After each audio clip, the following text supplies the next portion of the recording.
تقضي لنا بها جميع الحاجات وتطهرنا بها من جميع السيئات وترفعنا بها عندك على الدرجات وتبلغنا بها أقصى الغايات من جميع الخيرات في الحياة وبعد الممات.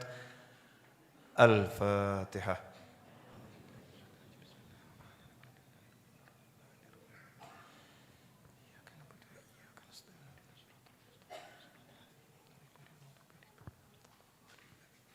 Monggo diunjuk Rin.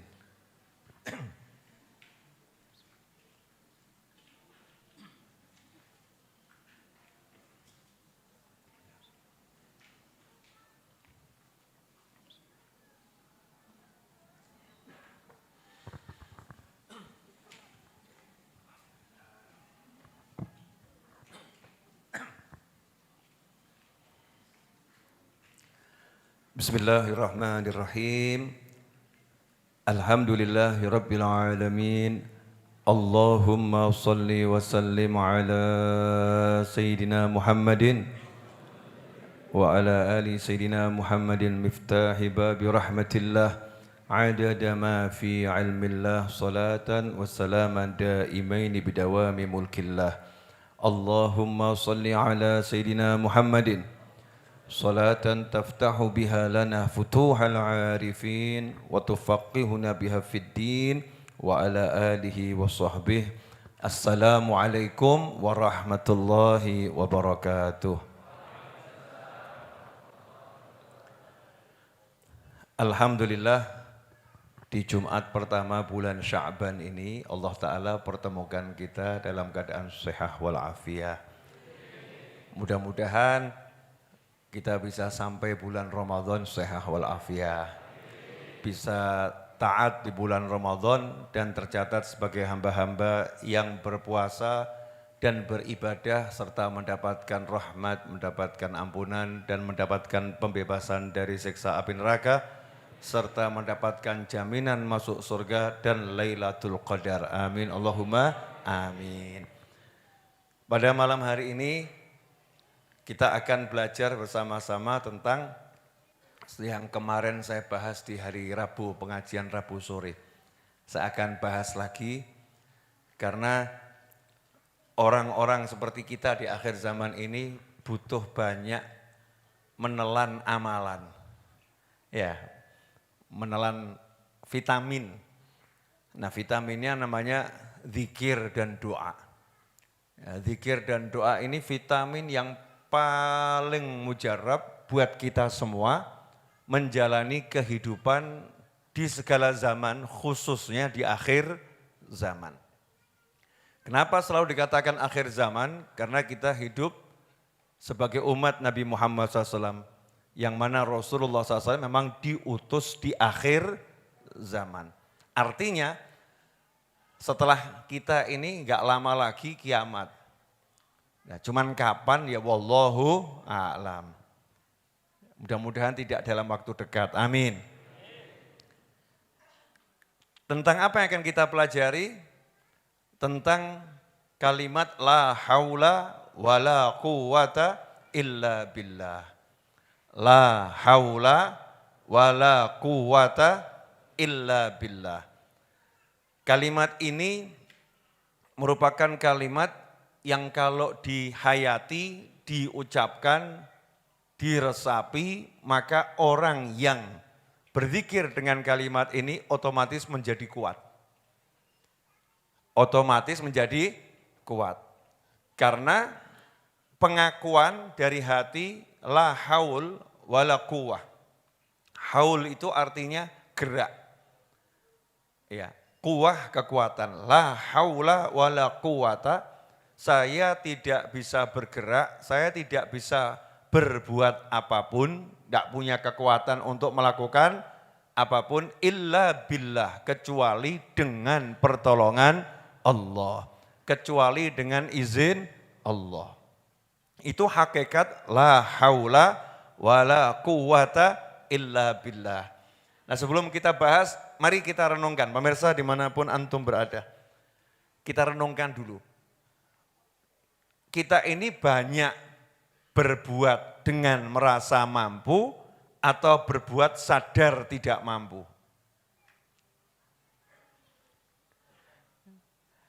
Ini diemnya ini diem bingung apa diem gak jelas ini? Contoh, saya naik motor pegang kunci, masukkan kunci, ya ke tempatnya, kemudian saya on-kan. Setelah itu saya starter. Sepanjang megang kunci, masukkan kunci, kemudian starter motor, pertanyaannya, itu merasa pasti bisa, merasa mampu, atau kalau enggak diizinkan Allah enggak akan mampu ini? Hati kita yang mana? Jujur. Merasa mampu. Berarti sekian lama gitu ya, kita merasa mampu. Akhirnya sama Allah Ta'ala disadarkan, kamu itu tidak mampu. Kamu itu tidak bisa. Kamu itu tidak punya kuasa. Makanya problem setiap orang tidak mungkin sama. Problemnya beda-beda, mirip boleh, tapi beda-beda. Contoh, di sini ada suami, problemnya diganyang istri ada enggak? Di sini ada istri, problemnya dizolimi suami ada enggak? Tingkat kezolimannya beda. Tingkat ganyangnya juga beda. Bu, saya mau nanya ya Bu ya, tapi Ibu harus jujur. Ini bukan bermaksud untuk mencela suami, tapi saya mau nyadarkan para suami termasuk saya sendiri. Ya, termasuk saya sendiri. Bu, udah minum kopinya? Alhamdulillah, melek. Berarti sadar apa yang akan dijawabkan nanti. Kalau ibu masak, pernah masak? Kalau ibu nggak usah masak lah, mungkin sekarang zamannya cukup dengan 2 jari selesai masalah. Pakai food yang go-go itu ya. Kalau ibu menyuguhkan sesuatu pada suami,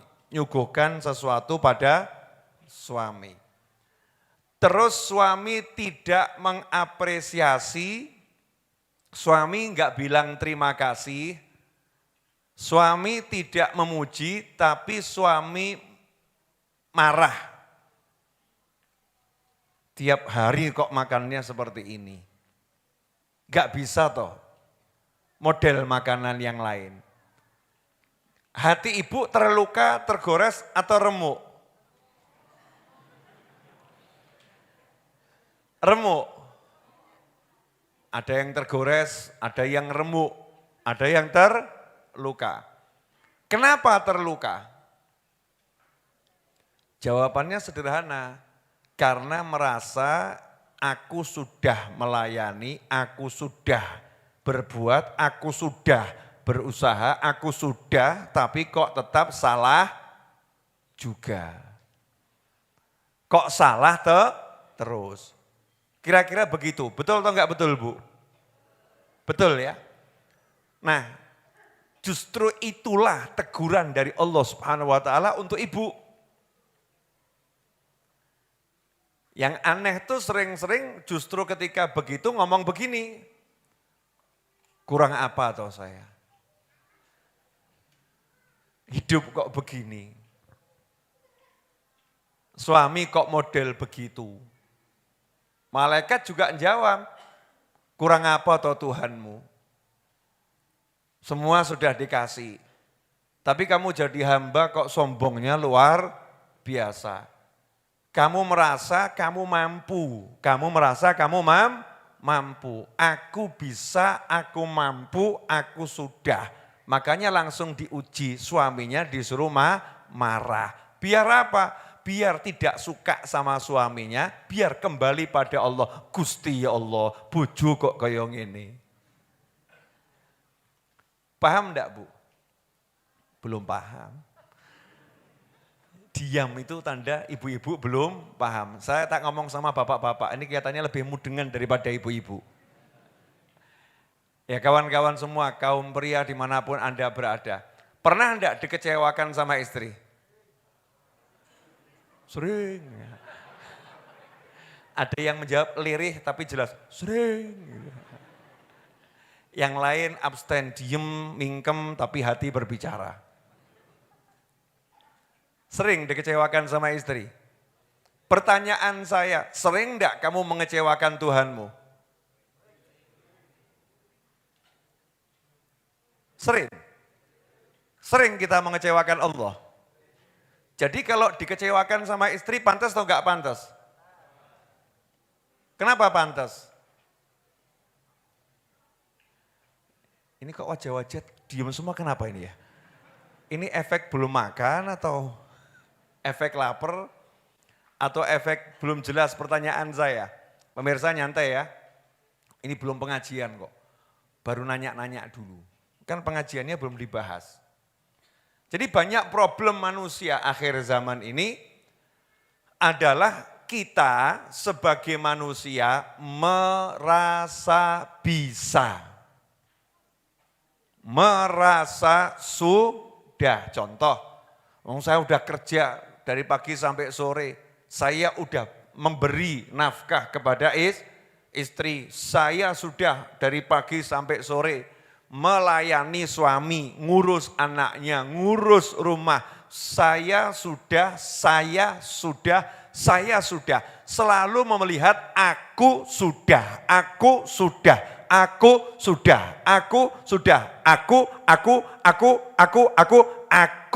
lantas di mana Allahmu?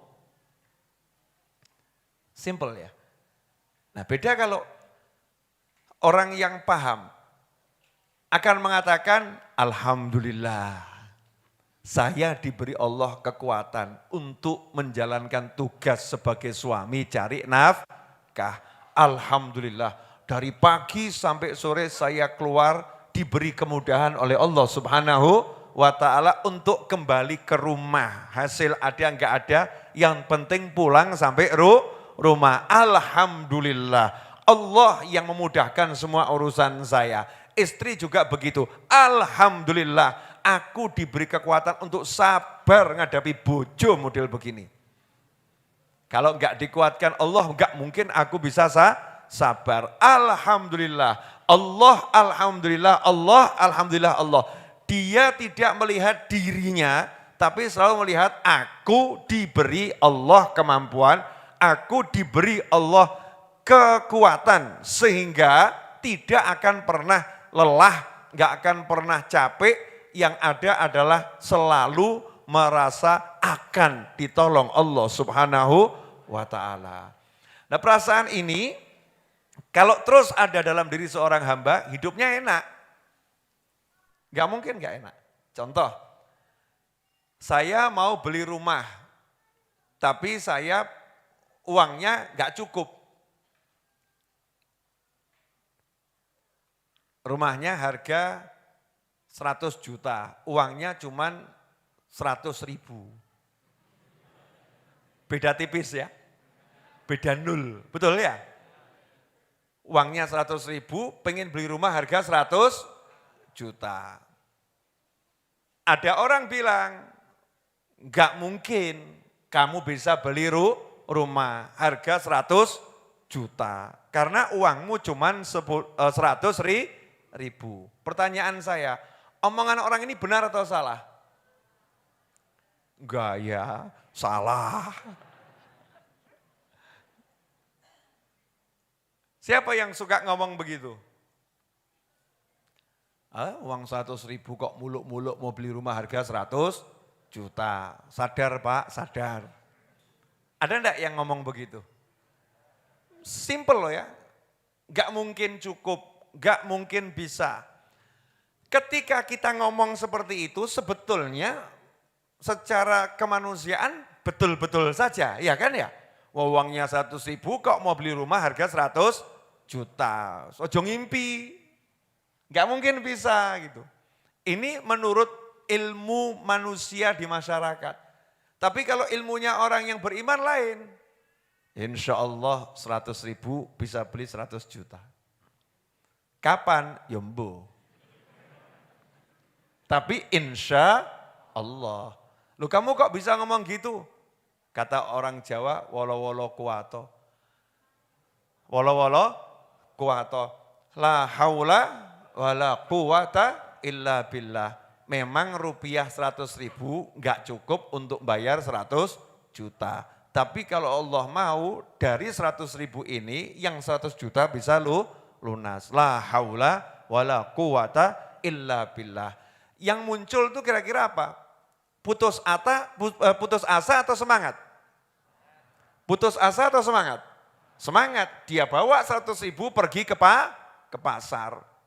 Mungkin kulaan itu loh yang buat mancing itu apa itu? Saya tidak pernah mancing soalnya. Nah, yang buat mancing ya. Dengan semangat, kulaan yang buat mancing. Pergi dia ke tepi sungai, mulai mancing. Modal 100.000, ternyata alhamdulillah berkah. Dapat ikan banyak. Ikannya dijual lagi ke pasar. Berjalan terus. Setelah 5 tahun, dia sudah duduk di rumah harga 100 juta. 5 tahun loh ya. Duduk di rumah harga 100 juta. Temennya nanya, kok iso tuku omah harga 100 juta, duitnya tekan di 100.000. Uangnya dari 100.000. Nah 100.000 ini berubah 100 juta, tentunya ada proses. Prosesnya itu macam-macam. Wah ada loh dengan 100.000 dapat istana. Mesti enggak percaya.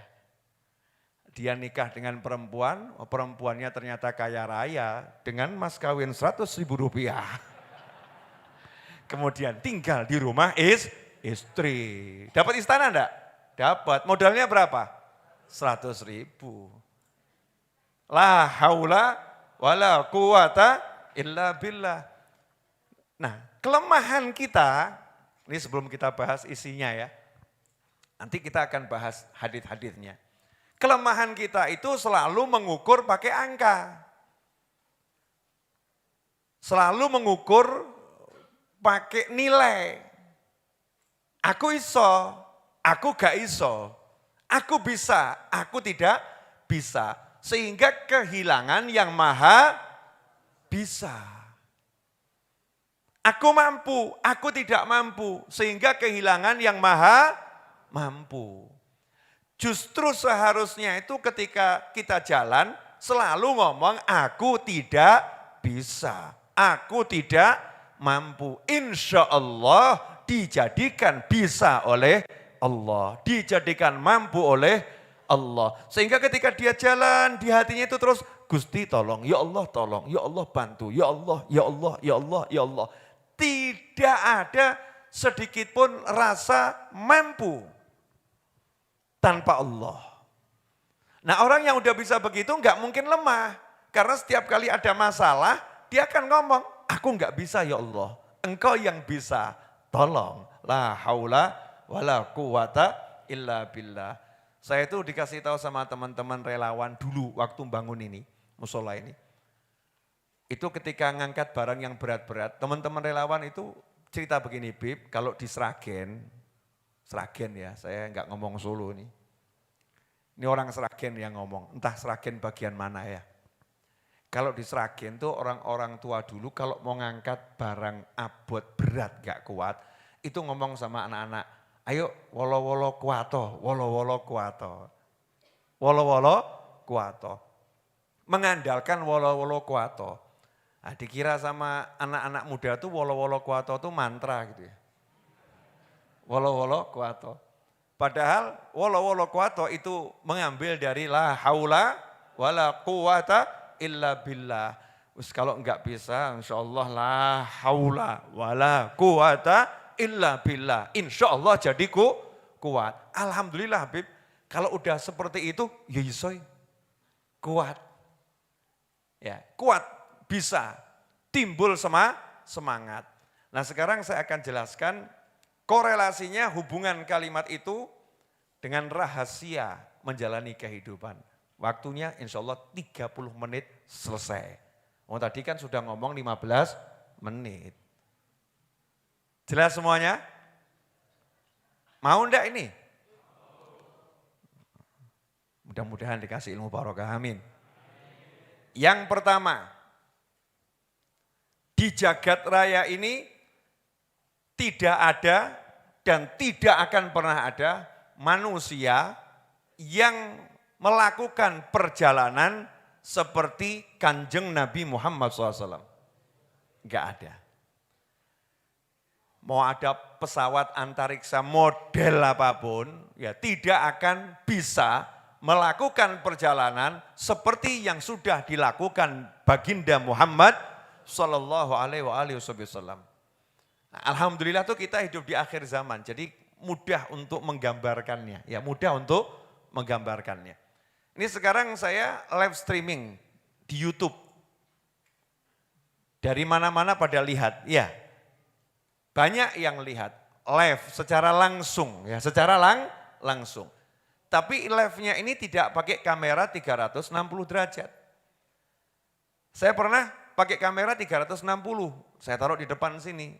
Dua live-nya, yang satu kamera biasa, satu kamera 360.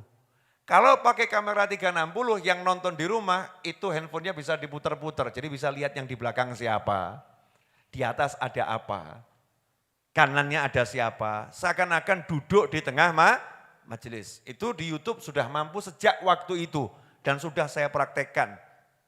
Cuman karena dulu teman-teman pada tidak mau nonton yang itu, ya akhirnya saya matikan. Ya, karena itu butuh internet yang juga cukup tinggi. Artinya kamera 360 mampu menyiarkan secara langsung kepada orang lain kondisi di suatu tempat. Kemudian YouTube merekam itu dan ditonton kapanpun bisa. Betul seperti itu. Sementara baginda Muhammad SAW dalam hadis yang sahih, beliau bisa melihat sesuatu di belakang, persis seperti beliau melihat sesuatu di depan. Karena di punggung beliau juga ada alat untuk melihat. Sehingga Rasul menyatakan, ya kalian sholat di belakangku itu aku ngerti loh apa yang kalian lakukan. Karena ada penglihatan di sini. Auqamaqala SAW. Bil makna seperti itu.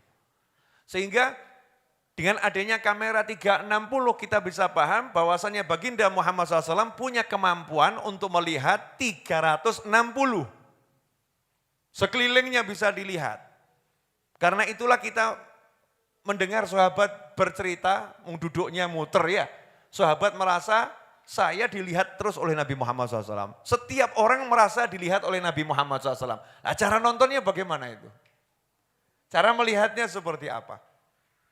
Memang Rasulullah perhatian pada sahabat, tapi ini setiap sahabat loh merasa dilihat oleh Nabi Muhammad Sallallahu Alaihi Wasallam.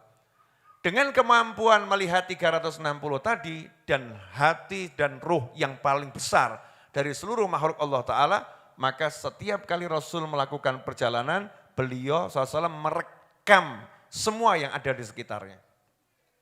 Nah bayangkan kemampuan ini dibawa naik ke langit sampai Sidratul Muntaha. Sampai bertemu Allah Ta'ala, bertemu Nabi Ibrahim, Nabi Musa, Nabi Isa, Nabi Adam, lihat surga, lihat neraka. Sehingga bisa kita bayangkan betapa besar data yang disimpan oleh Nabi Muhammad SAW di dalam diri beliau.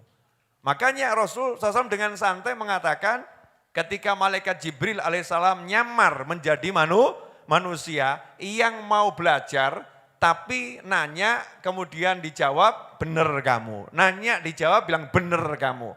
Sampai pada satu titik nanya kapan kiamat. Maka Nabi SAW merendahkan diri dan mengatakan yang ditanya tidak lebih tahu daripada yang bertanya.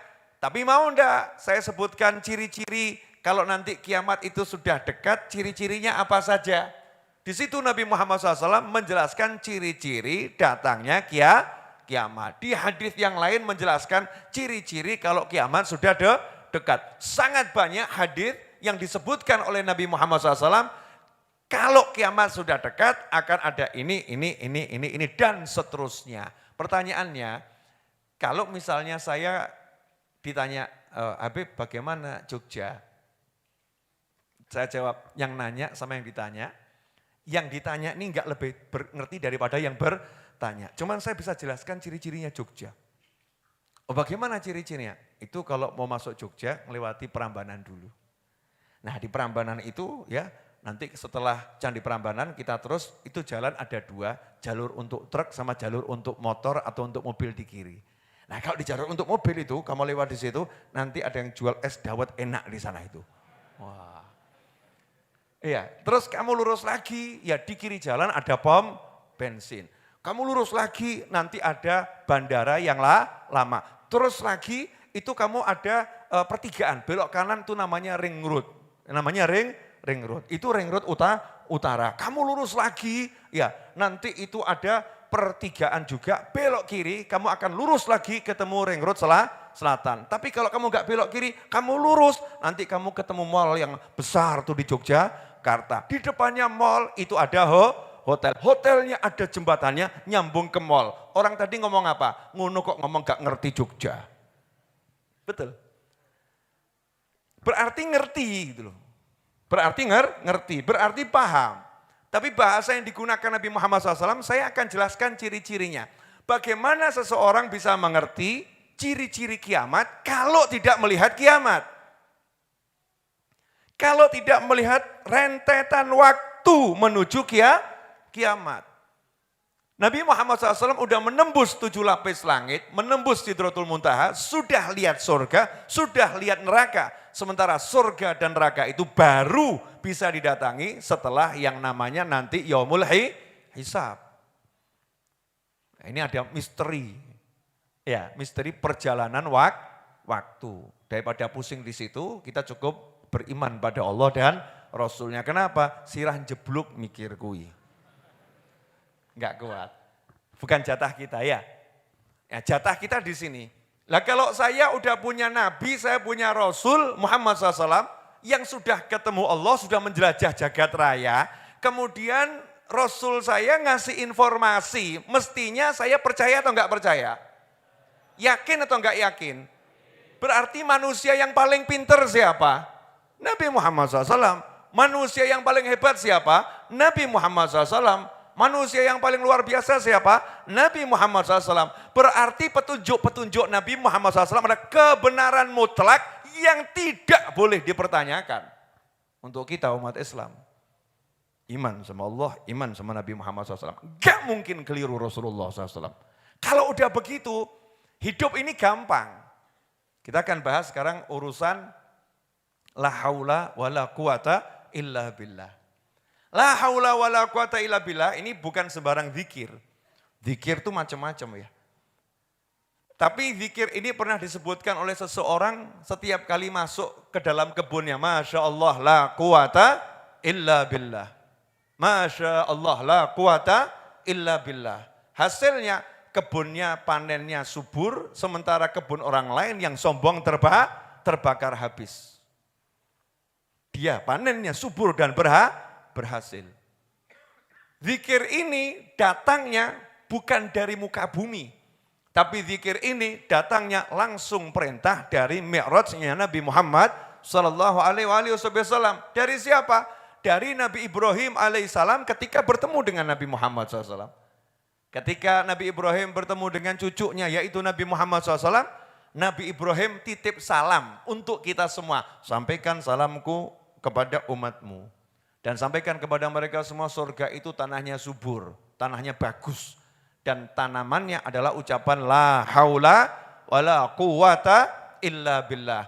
Makanya kita kalau at-tahiyat diantaranya balas budi sama Nabi Ibrahim, kita sholawat Ibrahimiyah, mendoakan Nabi Ibrahim dan keluarganya. Kenapa? Karena ketika di langit yang ke-7 kita diingat oleh Nabi Ibrahim dan kita disebut-sebut. Jadi kita belum lahir sudah disebut di langit yang ke-7. Sampaikan salamku, didoakan selamat dari langit yang ke-7. Oleh siapa? Nabi Ibrahim alaihissalam. Dari langit yang ke-7 diajari kita suruh banyak ngucap la haula wa la quwata illa billah. Berarti zikir ini sesuatu banget gitu loh. Yang ngajarin sudah meninggal. Nabi Ibrahim, ruhnya. Yang diajarin masih hidup. Siapa? Nabi Muhammad Sallallahu Alaihi Wasallam. Yang sudah meninggal ngajarin yang masih hidup. Terus sama Nabi SAW diceritakan. Amanat itu dijalankan. Nabi Ibrahim mengajarkan seperti ini. La haula wala quwata illa billah. Disitulah kemudian Nabi Muhammad SAW menambahkan ngasih informasi yang lain. Selain dari Nabi Ibrahim alaihissalam. Rasul menyatakan dalam berbagai hadis. Nah ini diantaranya. Mudah-mudahan menjadi semangat kita. Wahya babun min abwabil jannah. Ucapan la haula wala quwata illa billah merupakan salah satu pintu surga. Rasul bersabda, ala adulluka ala babin min abwabil jannah. Ini Rasul berkata kepada An-Qais bin Sa'id bin Ubadah, anna abahu rafa'ahu ila Nabi SAW yakhdumuhu qala fa'ata alayya nabiyullah SAW waqad sallaitu ra'atain fadarabani birijlihi wa qala ala adulluka ala babin ma'ababil jannah. Ini saat Qais bin Sa'ad bin Ubadah ya. Dikasih tahu sama Nabi Muhammad SAW, mau enggak kamu saya tunjukkan salah satu pintu surga. Qultu bala, qala la haula wa la quwata illa billah, rawahul hakim. Wa qala sahihun ala syartihima. Masya Allah. Mau enggak kamu saya tunjukkan salah satu pintu surga? Ya jawab, mau. Ucapan la haula wa la quwata illa billah. Jadi kalau kita ini sering ngucap la haula wa la quwata illa billah, kita sudah punya pintu surga. Ada orang punya akses masuk kamar hotel bintang 5 yang semalamnya 20 juta. Senang atau enggak senang? Saya punya akses untuk masuk kamar hotel suite room 1 malam 20 juta. Ini saya punya aksesnya. Kira-kira dia kalau capek bingung atau enggak bingung? Capek, lelah, mau istirahat, ya enggak bingung dia. Tinggal masuk hotel itu, klik. Naik liftnya langsung menuju kamarnya, klik. Buka pintu kamarnya, masuk, tutup, istirahat. Lah kita punya pintunya surga namanya la haula wala quwata illa billah. Ini petunjuk loh ya. Pintu surga ada la haula wala quwata illa billah. Sehingga kalau kita baca kalimat ini dengan betul, saat itu juga kita akan merasakan yang namanya surga. Tenang, adem, ayem, nikmat. Nanti kita praktekkan. Ya nanti kita praktek. Jadi masuk, punya pintunya, masa enggak masuk? Kalau kita tahu pintunya, itu pintu surga. Mau masuk enggak? Tapi enggak balik loh ya.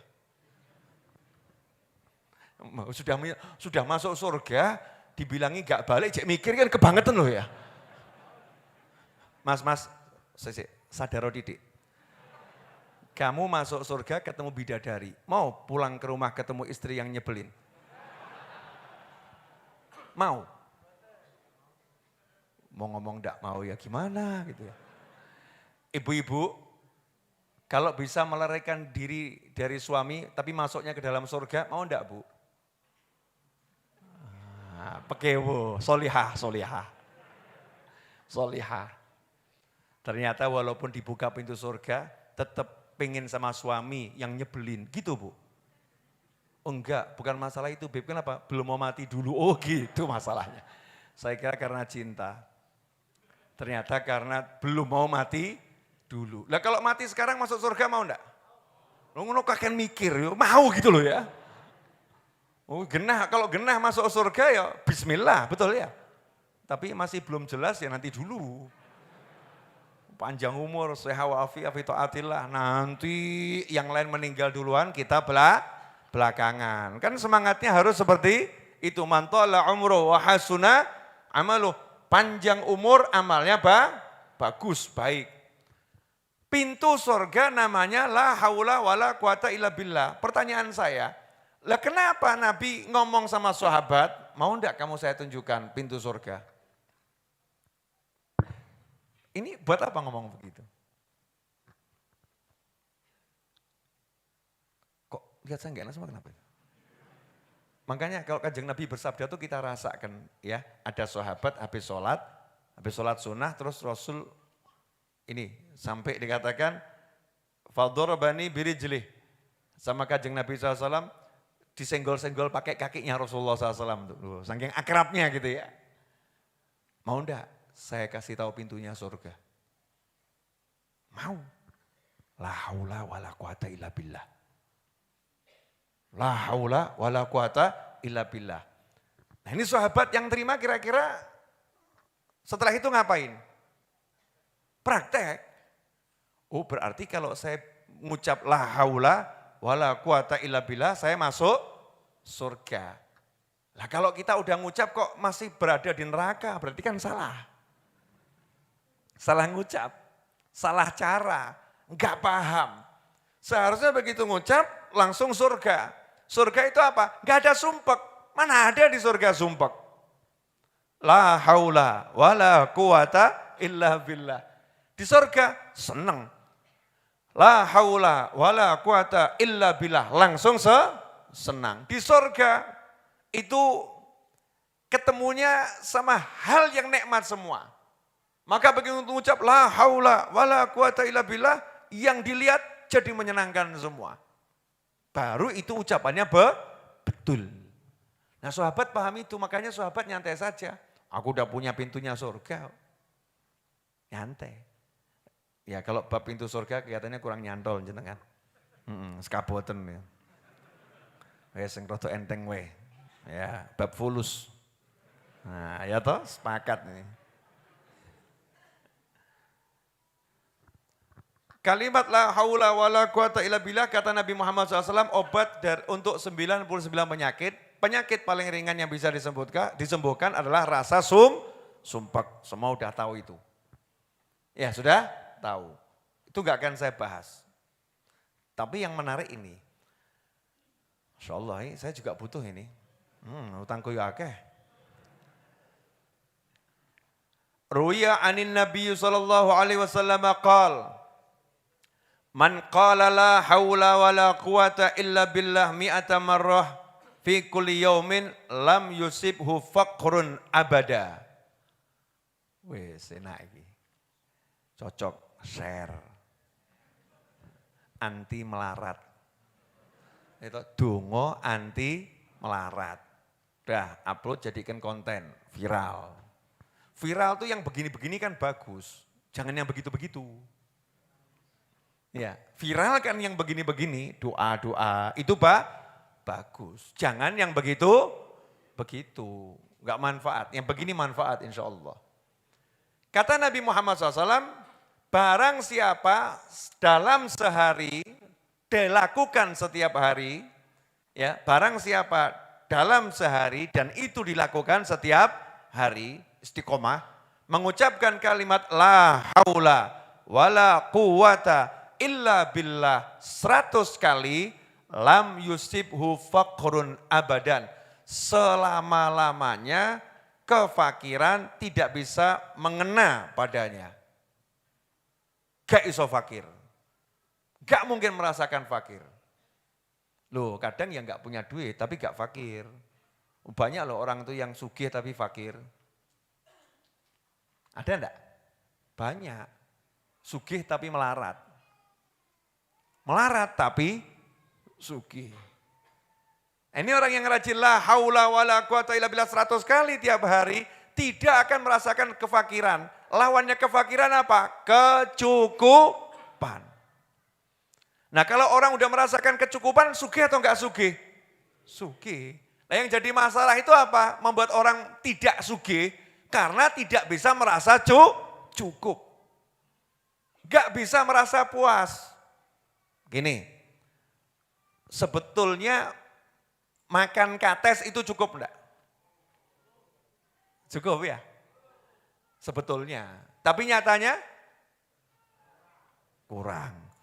Ya kates, ya pelem, ya jeruk, ya anggur, ya burger gitu ya. Semua dilalap. Betul? Nah kalau kita bisa merasa cukup dengan kates, enak. Sampai kita nggak pengen yang lain. Sugih atau nggak sugih? sugih. Sebetulnya tidur di lantai tanpa alas, cukup enggak? Cukup. Tapi kita merasa, oh ya enak, masuk angin, anggo semut, nanti ini, nanti itu kurang, kasih kasur. Kasurnya kurang larang, tuku sing larang, katosen. Macam-macam gitu kan ya. Itu namanya tidak bisa merasa cukup. Enggak bisa merasa cukup, namanya apa? Fakir, butuh terus. Nah orang yang bisa merasa cukup, itu sugih. Enggak bisa diotak-atik itu orang tadi. Pak, Bapak kerja keras Pak, biar nanti dapat gaji yang besar. Jawabannya, lah gaji segini udah cukup kok. Lah kalau besar nanti buat apa? Ya buat bantu orang. Yang harus tak bantu sopo? Aku ya butuh dibantu. Muter-muter, saya ngejak ngomong mumet, aduh timbang ngadepi wong gendeng minggir gitu ya. Itu kan kayak ceritanya satu pelaut ya, dengan kapal kapal pesiar ya, kapal pesiar yang mahal berlabuh di satu pelabuhan. Enggak jauh dari situ ada nelayan tiduran di tepi pantai, tiduran. Maka pelaut dengan kapal pesiar tadi turun dari kapal pesiarnya ya, dia nyamperin pelayan yang tiduran tadi. Pak, iya, Bapak mbok jangan males-males. Yang giat, nanti kalau Bapak giat, ini kapalnya Bapak, perahu Bapak sampan yang kecil ini bisa ditukar jadi pakai mesin. Nanti Bapak bisa melaut dapat ikan lebih banyak. Ditanya lagi sama pelaut, sama nelayan tadi. Nah terus kalau dapat ikan lebih banyak gimana? Bapak nanti bisa tukar kapal yang lebih besar. Nah kalau sudah tukar kapal yang lebih besar nanti bisa apa? Bapak nanti bisa dapat ikan lebih banyak lagi. Kalau bisa dapat ikan lebih banyak lagi terus kenapa? Nanti Bapak bisa beli kapal pesiar seperti saya. Nah kalau udah punya kapal pesiar itu nanti bisa apa? Bapak bisa melaut seperti saya. Dijawab sama nelayan tadi. Nah kamu kira selama ini saya ngapain? Mohon maaf ya, ini yang cerdas paham, yang enggak cerdas enggak nyambung. Lah kamu kira selama ini saya ngapain? Selesai masalah.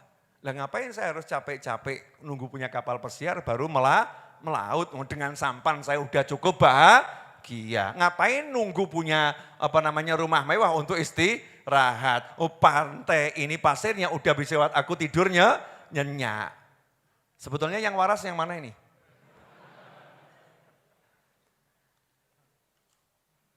Itu namanya ilmu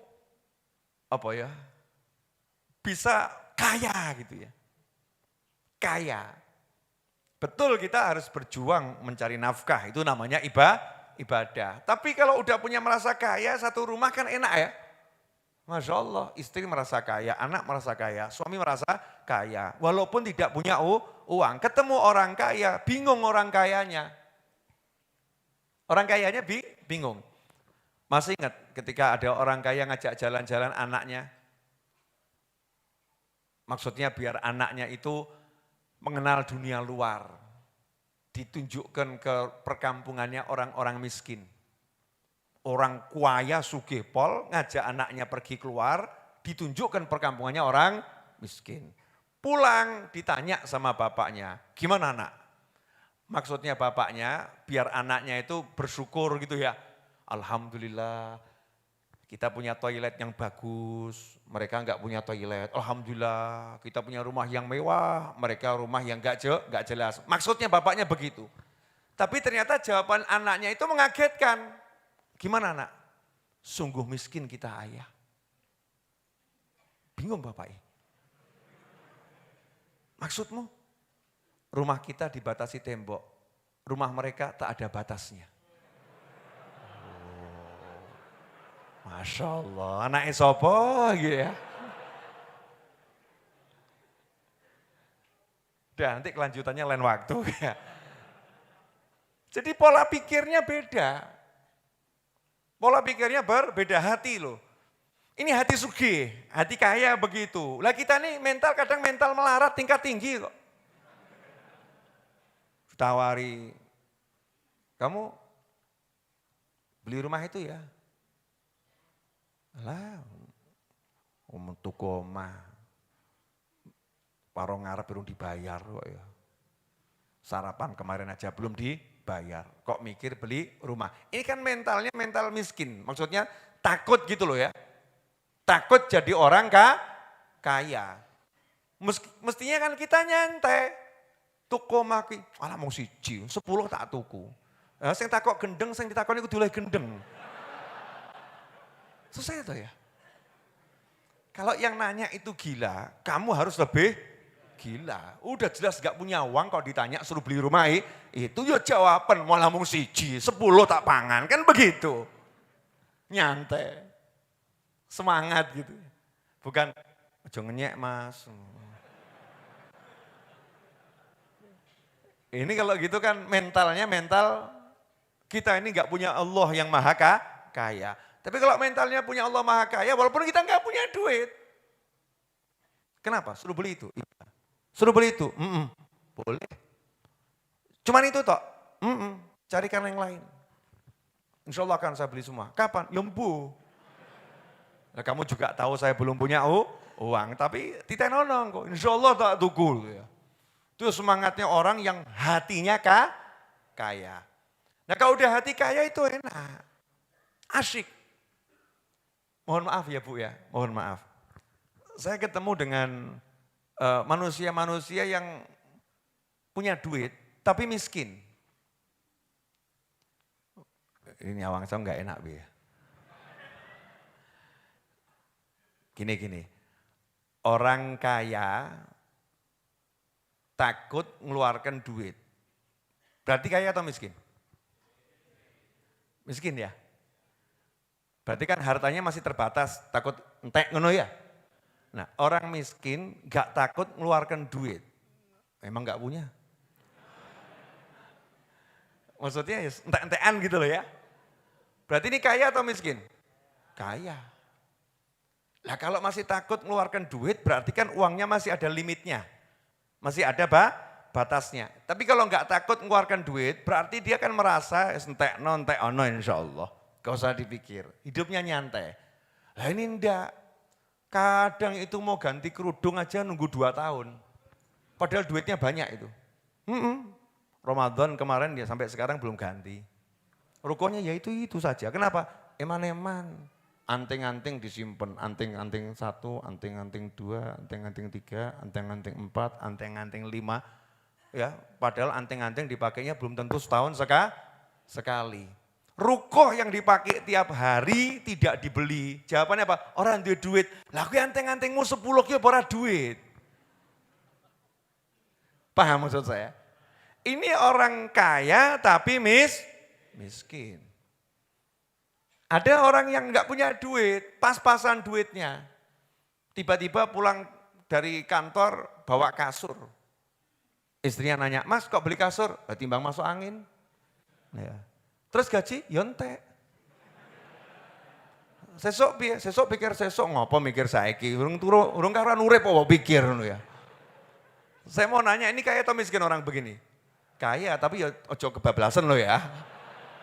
Syarat dan ketentuan berlaku. Saya sengaja ngasih contoh yang ekstrim ya biar kita paham. Nah, la haula wala quwata illa billah yang Rebu kemarin saya sampaikan. Ini ada rahasianya. Sebetulnya ya kemarin tuh belum banyak yang nonton sih. Ya, yang nonton juga belum tentu paham. Tapi saya pengen yang di ruangan ini paham. Yang di sana ya saya pengen paham. Tapi kalau nggak paham nggak apa-apa. Jangan dipaksakan. Kalau yang di sini saya paksa paham. Ada orang kaya masih ngantongi uang di dompet. Menurut ilmunya orang-orang kaya, ini sudah kaya betulan atau kaya nanggung? Kaya nanggung. Kalau orang kaya betulan, bawa dompet enggak? Enggak. Bawa apa? Asisten. Enggak bawa dompet, bawa asisten. Ada enggak orang kaya makan kemudian ke kasir? Enggak ada. Orang kaya makan kemudian ke kasir itu kaya nanggung. Mulai paham? Nah, jadi kalau yang kaya betulan tugasnya bagaimana? Duding. Sampai di rumah barang sudah ada. Itu baru namanya kaya betulan, sultan itu. Sekarang istilahnya gitu ya, sultan ya. Sultan itu loh ya, sultan. Kalau masih pakai gesek, itu masih tingkatannya kaya nanggung. Kaya betulan yang dibawa manusia, bukan bawa ATM. Jalan dia. Asistennya udah paham kalau bapak duding begini, ya berarti itu harus diambil. Jadi kalau kamu diduding, kamunya juga akan diambil. Mas, ya itu bos saya pengen sama jenengan jadi ke rumahnya. Udah ikut aja. Loh gimana? Udah tenang, gajimu berapa? 10 juta, 2 tahun. Masya Allah, 2 tahun 10 juta. Udah mulai hari ini kamu 1 hari 10 juta, oh sing tenan gitu ya. Udah ikut, siap. Sampai di rumah itu bosnya sudah cemepak, orang tadi udah cemepak. Betul atau betul? Itu baru orang kaya betulan, sultan itu. Nah Allah Ta'ala ngajarin kita untuk jadi manusia yang kayanya beneran. Jadi gak usah mikir dompet, kantong, gak usah dipikir. Modalnya dudang-duding saja. Paham? Contoh, lihat mobil, orang dia duit, ternyata orang itu duit kok ya. Wah mobilnya bagus, pengen punya, dudingan. La haula wala quwata illa billah. Asli Gusti, gak duwe aku. Asli ya Allah, gak punya duit. Tapi saya pengen ya Allah, la haula wala quwata illa billah. Ya kalau engkau yang mau, ya pasti bisa. Udah tinggalan, lanjutkan kehidupan ke pasar. Titenono, ini bukan omong kosong. Itu suatu saat mobil itu akan ada di garasi rumahmu. Mesti jawab, wah mah rong duwe kok Beb. Ya berarti sak garasi ini sisan. Tapi ya gitu, hatimu tuh loh, hati, paham ya? Hatinya itu sadar, nyata aku ora iso. Memang kalau pakai bahasa Jawa enak, pakai bahasa Indonesia kok kurang greget gitu ya. Memang saya nggak bisa, makanya saya ngomong sama Allah, yang itu ya Allah, la haula wala quwata illa billah. Dadi nek kowe nyawang wedok ayu seneng. Solihah lo ya, solihah. Dudingen. Ya. Bar kuwi lak kowe diparani dikaplok. Kurang ajar Mas, vlog gitu. Ya bukan begitu. Syariat harus dijalankan. La haula wala quwata illa billah, anak Pak Lurah. La haula wala quwata illa billah. Itu misal tuh buat yang jomblo-jomblo tuh loh ya. Oh, jangan mengandalkan ketampananmu karena memang tidak bisa diandalkan. Lah iya tuh ya, pas-pasan, ganteng pas-pasan. Lawannya cantik di luar batas. Tampan pas-pasan, lawan cantik di luar batas. Kira-kira mental atau mendat ini? Kurang lebih sama ya, mental sampai mendat itu. Tapi sadar, Gusti la haula wala quwata illa billah. Temannya komentar, ora iso move on nih. Enggak move on. Loh, justru saya ini lagi move dan on. La haula wala quwata illa billah. Yang begitu-begitu akan berhasil. Tapi yo usaha lo ya. Orang terus kayak ngelamun tok. La haula wala quwata illa billah. Orang ngono melek merem. Bukan seperti itu yang diajarkan Nabi Muhammad SAW. Ini sikap hati dilanjutkan ucapan, dipraktekkan dengan perbuatan. Berangkat ke kantor, berangkat ke pasar. La haula wala quwata illa billah. Kan begitu. Paham? Ya wes selesai tuh ya, paham kok ya. Seneng saya kalau satu ruangan ini paham, yang di luar sana belum paham jangan dipaksakan. Nanti kalau paham semua kan hidupnya bahagia semua ya. La haula wala quwata illa billah. Jadi ngomongnya tuh sama seneng gitu. Ya Allah, ancen gak bisa aku. Asli saya gak bisa ya Allah. Tapi kamu bisa. La haula wala quwata illa billah. Hanya kamu yang bisa ya Allah. Please, tolong. Oh itu nanti akan banyak keajaiban dalam kehidupan kita. Kok urip dadi enteng. Pulang untuk para suami yang punya istri galak. Ya. Dan sebaliknya istri-istri yang punya suami galak. Jadi nanti kalau istri atau suamimu marah, dudingen. Tapi jangan pakai tangan, pakai hati ya. Pakai tangan udah tambah ngamuk ya. Apa ki Mas maksudmu? Apa ki? Pakai hati. La haula wala quwata illa billah. Aku enggak mampu merubah dia. Aku enggak bisa merubah dia. Hanya kamu yang bisa ya Allah. Pandang gitu ya. Tapi aja mesam-mesem tambah ngamuk kok. Wes tamu tak bentak-bentak mesam-mesem we. Minimal nangis ngono lho ya. Kadang-kadang ada pria begitu kan ya. Ya pura-pura gitu, etok-etok sedih. Etok-etok wae. Etok sedih ya. Pura-pura sedih. La haula wala quwata illa billah. Jangan kemudian buat sambat, anak nakal beling. La haula wala quwata illa billah. Nah ini jangan begitu. Itu karena hatinya mungkin berdoa buruk gitu kan ya. Wis gak kuat Gusti ngadepi anak model begini. Naudzubillah min dzalik. Dengan senang, la haula wala quwata illa billah. Oh gak ono sing iso ngrubah anak kita diapik kejaba Gusti Allah. La haula wala quwata illa billah. Enteng jadinya. Karena la haula wala quwata illa billah itu pengakuan. Ngaku saya enggak bisa. Nah, ini sekarang ini banyak orang itu gengsi itu loh. Gengsi. Oh enggak ada yang lihat gengsi kok. Apalagi ada yang lihat. Aku gengsinya tinggi. Mesti hidupnya enggak enak itu. Paling enak tuh ngaku saja. Enggak bisa saya. Saya enggak bisa. Tapi saya mau bisa. La haula wala quwata illa billah. Nah biar itu jadi bagian dalam kehidupan kita. Ya istiqomahkan satu hari baca 100 kali. Oh coba cicil. Oh ini sudah mulai nanya, Beb boleh enggak diangsur? Zaman sekarang tuh sampai zikir diangsur kan kurang ajar tuh ya. Kita ini loh kurang ajar. Oh Kanjeng Nabi duduk baca istighfar 70 kali, 100 kali ya dilakoni. Enggak punya salah, enggak punya dosa. Duduk mau istighfar 70 kali, 100 kali Nabi Muhammad SAW. Kita nawar. Beb, Yai bisa enggak itu istighfarnya diangsur? Pagi 10, siang 10, sore 10, Masya Allah. Ini kan kita berarti kurang apa ya? Ya will-nya enggak ada gitu. Enggak punya keinginan kuat. Enggak punya semangat. Lah kalau kamu pengen terlepas dari kefakiran, yakinlah kalau Nabi ngomong tuh pasti betul. Enggak usah mbok kakek mikir, piye carane mosok atau enggak masuk akal, wong kalimat kok iso melepaskan dari kefakiran, masa bla bla bla bla bla. Itu Ukraina sama Rusia perang ya goro-goro kalimat. Betul ya? Goro-goro kalimat. Itu suami istri bisa sampai pengadilan kemudian pisah itu gara-gara apa? Ya kalimat. Lah kamu wanita-wanita yang haram buat kamu jadi halal itu gara-gara apa? Kalimat. Betul ya? Mbok kowe ngerayu model apapun ngono ya.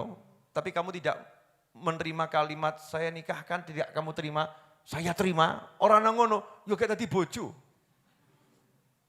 Jadi suami istri karena wali mengucapkan, kemudian suami menerima. Itu karena kalimat. Kalimat ini punya kekuatan yang luar biasa. Nabi Muhammad SAW ngasih kamu, ngasih saya, ngasih kita kunci kalimat.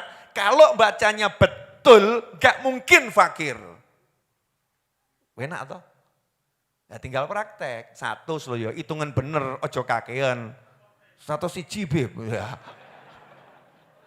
Kan Allah witir, suka witir. Masuk 100 Beb, 101 lo ngajari Kanjeng Nabi. Diskon 50 dulu ya Beb ya. Boleh kan Beb, nanti lain waktu baru 100.